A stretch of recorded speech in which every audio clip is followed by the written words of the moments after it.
Yeah, I think everyone has a dream.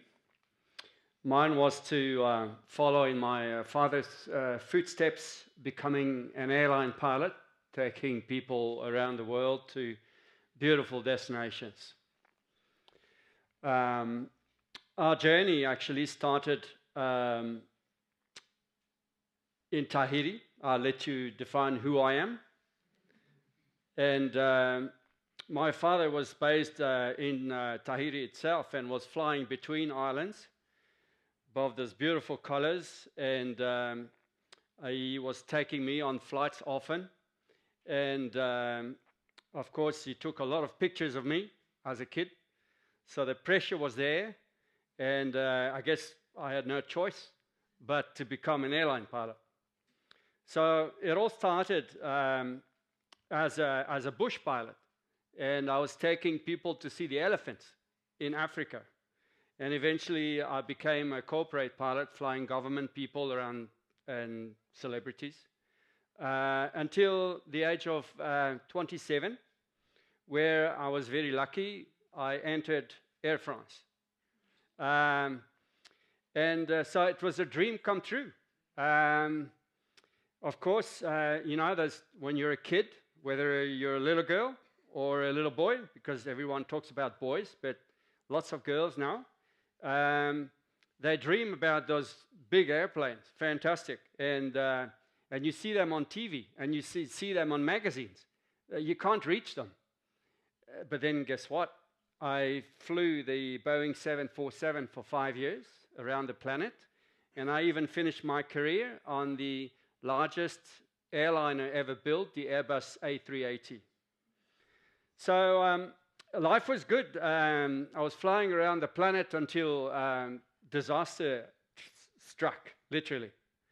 I found myself in a situation where that really no one wants to live or confront.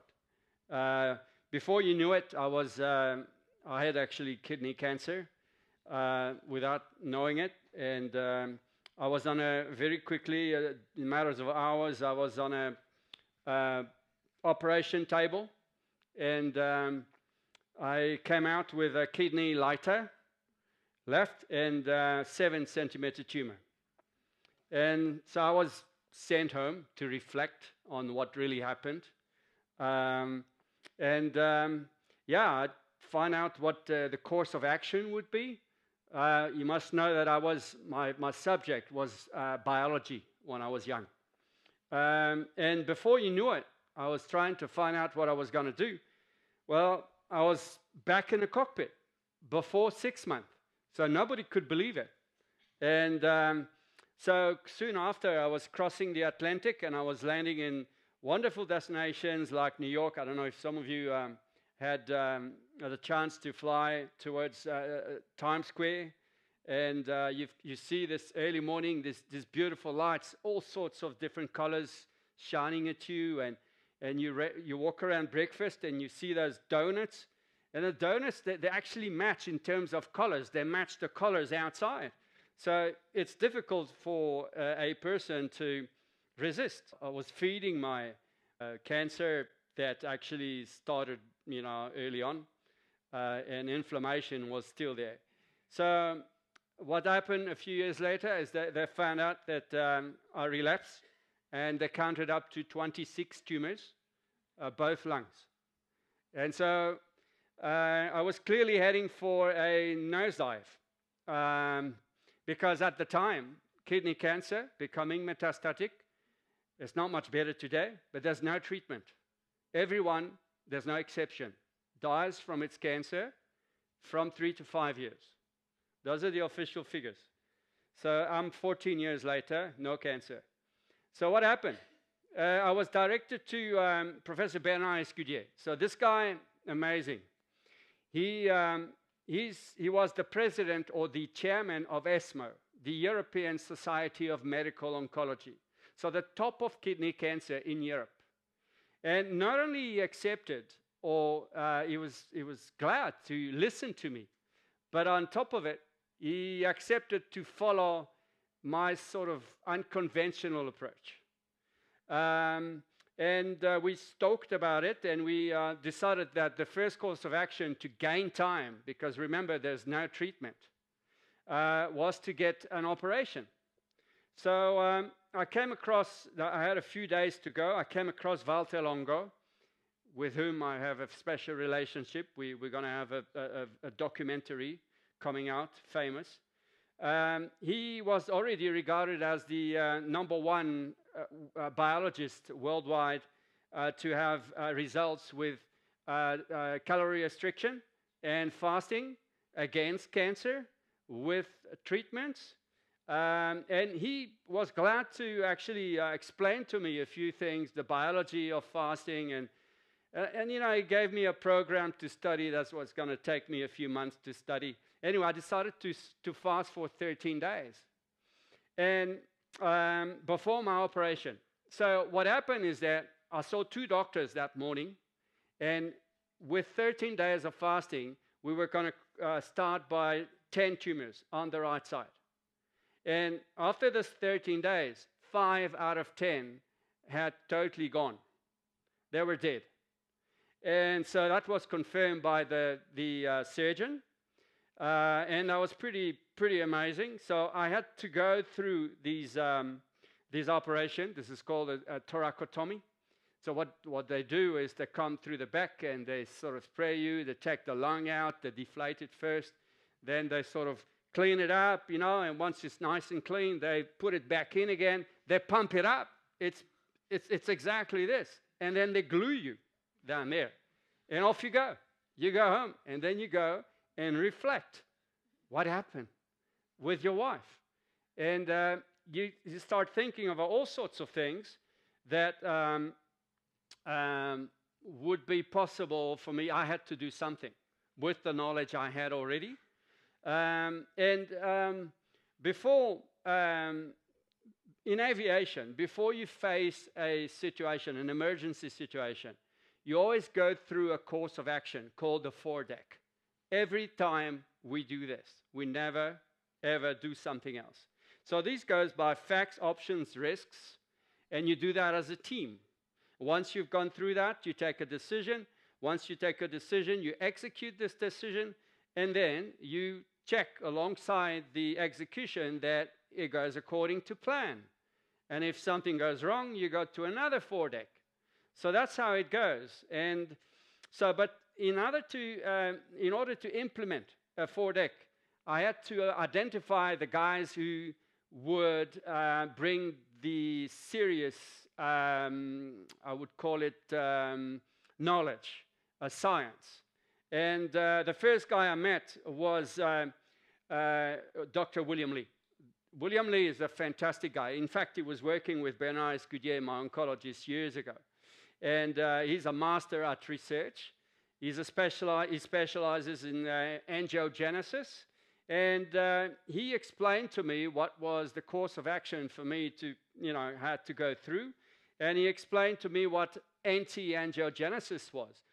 Angiogenesis is an excess, basically, of blood vessels that actually feed the cancer. And it's a normal biological process in our body, but when you get sick like this, it goes out of control. And you have so many blood vessels that feed your cancer. So, in fact, we know that in all our food, and we talked about beautiful food here, there are a lot of bioactives that actually have the power to reduce the blood vessels, the feeding of your cancer, which is absolutely fantastic. And alongside this course, I've met Tom Seyfried. If he's not the best in America, he's probably one of the very top guys into using metabolic therapies, ketogenesis on top of it. But so he explained to me the same thing, gave me a lot to learn. And so what I did is started to apply everything. And what made more sense to me right away is to use everything as a synergy and not choosing one on top of the other. And it went so well in the course of the month going by that my oncology team, all these researchers, they thought I was out. They thought my cancer would multiply and soon it would be all over. It actually happened exactly the opposite. What happened is that it started dying and completely stabilizing. So no one understood on the planet, because you're talking about the top guys on the planet, these researchers.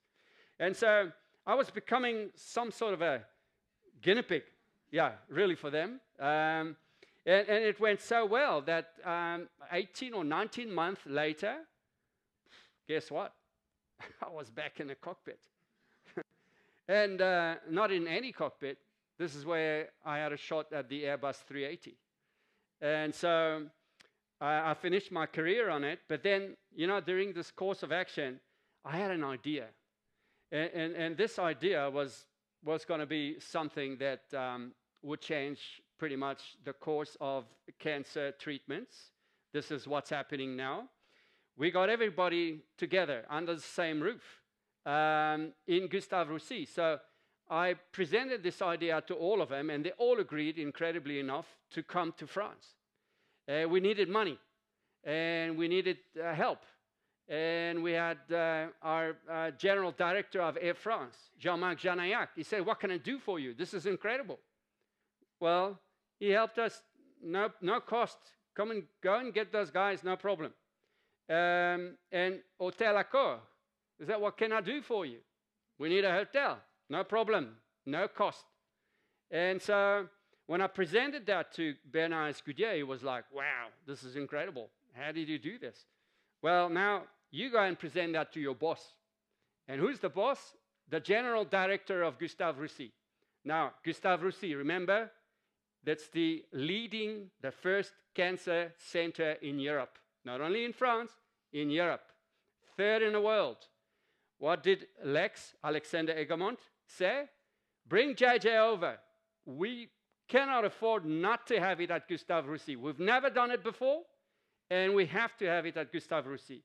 So that's how Rethinking Cancer 2017, the name of our international conference, was born. And that's how we've done this whole thing. And it was really a turning point at this time, because during the conference, there was a very special lady. Her name is Laurence Zitvogelj. She's the leading researcher on the planet in immunomicrobiome-oncology. She's an oncologist, but she's a researcher. She had called me, nobody knew, a few months before, and she said, "JJ, sorry, had your number, I saw your file. We can't understand. No one can understand why you're still alive today and well." That's what she said to me the first call we had. So you need to come to Gustave Roussy, and you need to talk to the team and to assess everything. So I accepted to go, and they took everything from me, including my microbiome, the gut bacteria. And on the morning of that conference, she came to me and she said, she took me by the arm before we started in a corner, and she said, "JJ, we have to understand. You have a microbiome that is anti-inflammatory. We've never seen before since we've started screening microbiomes of people." So that's how it started. And what does it look like? Well, it's exactly poop pills. It's well engineered, but that's what it looks like, and what is the course of action now to treat people with immunotherapy with microbiome. So obviously Laurence Zitvogelj, she now wants me to be part of every meeting, year meeting. And so my wife and I decided, well, we need to write a book.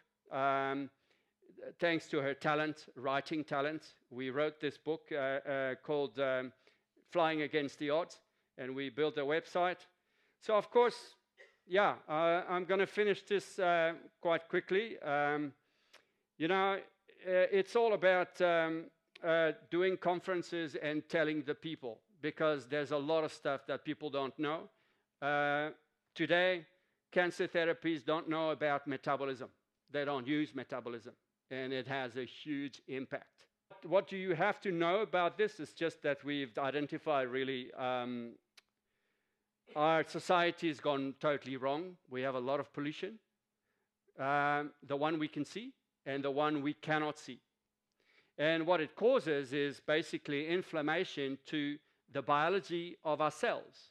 So it's called inflammaging.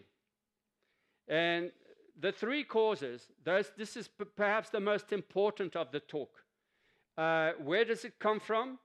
Well, the huge imbalance between the fatty acids, called the omega-3s and omega-6. You've all heard about it. We're born with 1-to-1. What happens now is they're supposed to go along, and they have so many functions, vital functions in the body.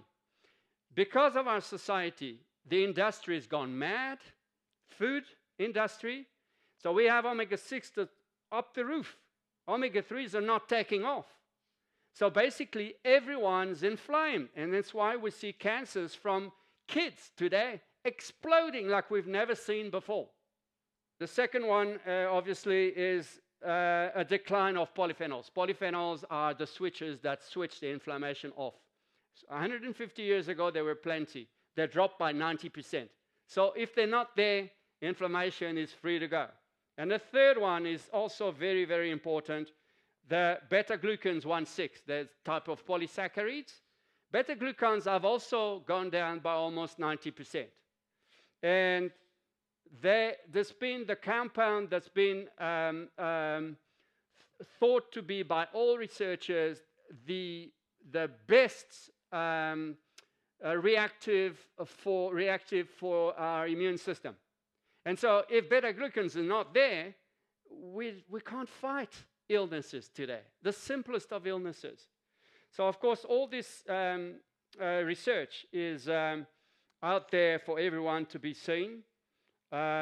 Take-home message, I've gone through, we don't have time to go through into details, but we need clearly to take ownership of our health and destiny. And the reason is, we're okay, sort of, adults, but what about our kids? And what about our grandkids? When I know, because I know, you might not know, but I know exactly what's going on and what's going to happen. We're going into the wall, basically, if we do nothing. So yeah, let me finish by this. This is what I used during my career. Flying is not an exact science. It's like life itself, obviously. And sometimes you are going to face a storm, and that's how you really navigate the storm. That really matters. Thank you.